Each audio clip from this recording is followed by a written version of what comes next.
When did you realize that he was the right guy for you?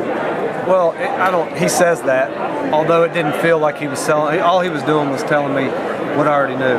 We had already verified. I felt like I knew him before we got in the room together. And his wife was telling me we need to get her on SMU's payroll to sell the campus. She was telling me our facilities are better than everybody else's. But anyway, he has a presence about him.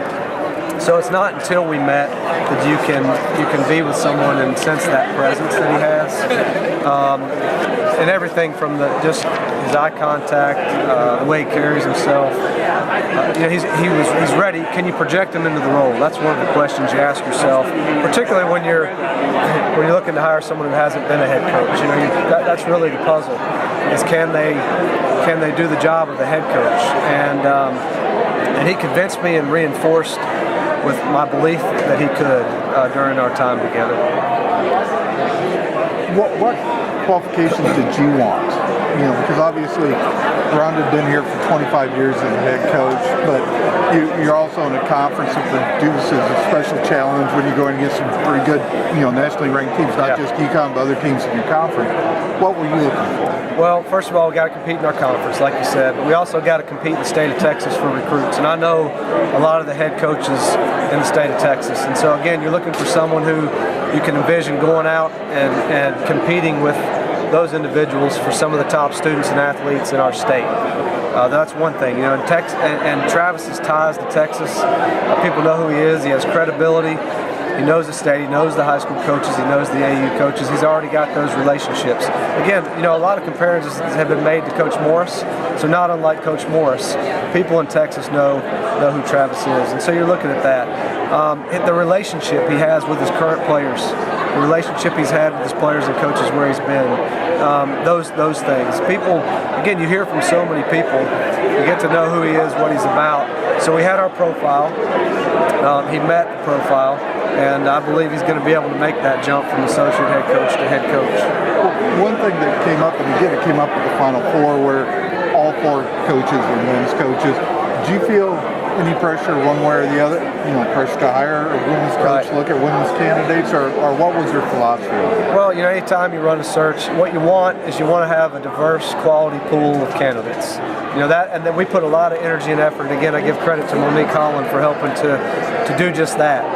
And then once you get to that point, you've got to absolutely find the best person. And that's what we did in this case. And so our job and responsibility was to make sure that we had a selection of quality coaches, again, that gave us some options in terms of gender and ethnicity and background. But then once you get to that point, it's about, you heard Travis talk about fit, it's about fit. It's about who can come here to SMU, leverage our assets, and develop a championship program for the Mustangs. I know you're not going to give us the full terms of the contract, but can you tell us the length of the contract? Well, he's got a long-term contract, so again, we want continuity and consistency is important. And I think it's the only time in my career, I don't think it is, it's the only time in my career, and hopefully it's the last time in my career, where I sat with candidates for an open position and I said, we're shooting for second. And they agreed with me. And when I told Coach RM of that, he actually chuckled at me. So, and we know that's the case. But second best in our league, you can be pretty dang good if you're second best in our league. I was going to say, you mentioned even in the statement yesterday that you talked to Gino, and Gino, who I don't think knows Travis that well, gave him a strong recommendation. How much weight did that carry? Well, you're not going to make a hire based on any one recommendation. But I will say this about Coach RM. I'm imagining a lot of people want him to recommend them for jobs. And he didn't call me with 3 names or 5 names or 7 names. He called me about Travis. And so he called you unsolicited. We had already talked to Monique had spoken with Coach. And then Coach reached out to me directly. And so again, what I would say is I listen to anything he has to say on any topic. But in terms of weight, it's an important, it was nice. It reinforced where we were headed at that point. And I think more importantly, perhaps, is that Gino invited. Travis had been up to see Gino and had built a relationship with Gino on his own long before he was involved in this search process.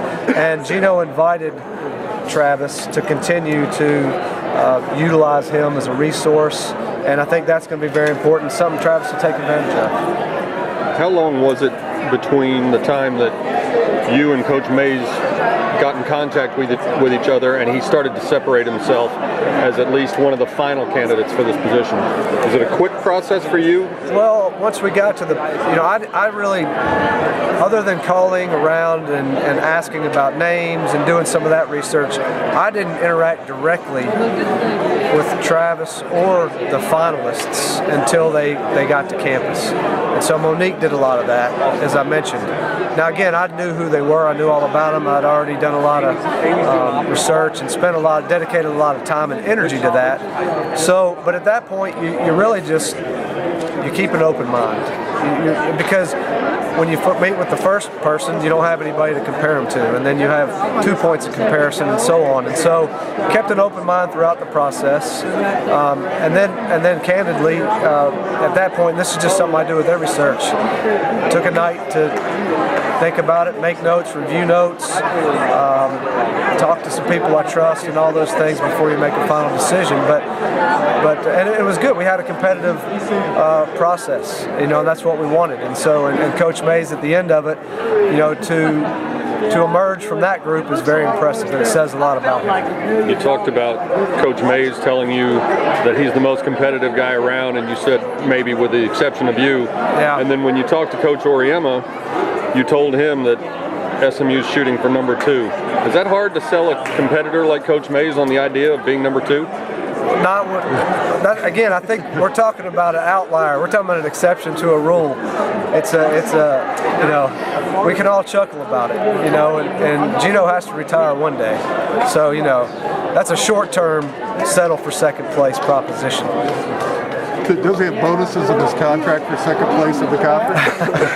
Does he have a bonus for beating You probably UConn? should have asked for that, You probably should have asked for that. Do you have a bonus for beating UConn? No, again, look, we'll compete. South Florida has proven that you can compete, but here's the deal. I mean, look, the reality is, I don't mean to make light of it, but It is what it is. I think I heard during the tournament, I believe that UConn has lost 9 halves of basketball in the past 2 or 3 seasons. I don't know what it is. And South Florida has been 5 of those halves. Okay, so I mean, we're just being a little bit realistic about. We want to compete with them, and we will, and I know that. We're not going to roll over against them, but we also understand that we got a ways to go before we can. Everybody has a ways to go before we can compete at the level they're at right now. But given the resources that you have and hiring Travis, I would assume that you want targets, NCAA tournament, top 25 program, that sort of thing. No, there's no settling in us at all. I mean, and look at Texas this year, the program he just departed from. I mean, had they been in a different region, they may have been, there's no guarantees, in the Final Four of the championship game, but they ran into a buzzsaw. So that's a very unique thing when you talk about UConn. But that aside, we absolutely believe, and Travis shares this belief, that we've got a great institution. We're in Dallas. We've got unbelievable facilities. We've got a great nucleus of talent now. And this ought to be a program that is consistently in NCAA tournaments and consistently competing at the top of our conference, and can be a really regional and nationally relevant program. Which do you think was tougher, you reaching the decision that he's the right guy for this job, or talking him into leaving his alma mater? I think for both of us, it felt right.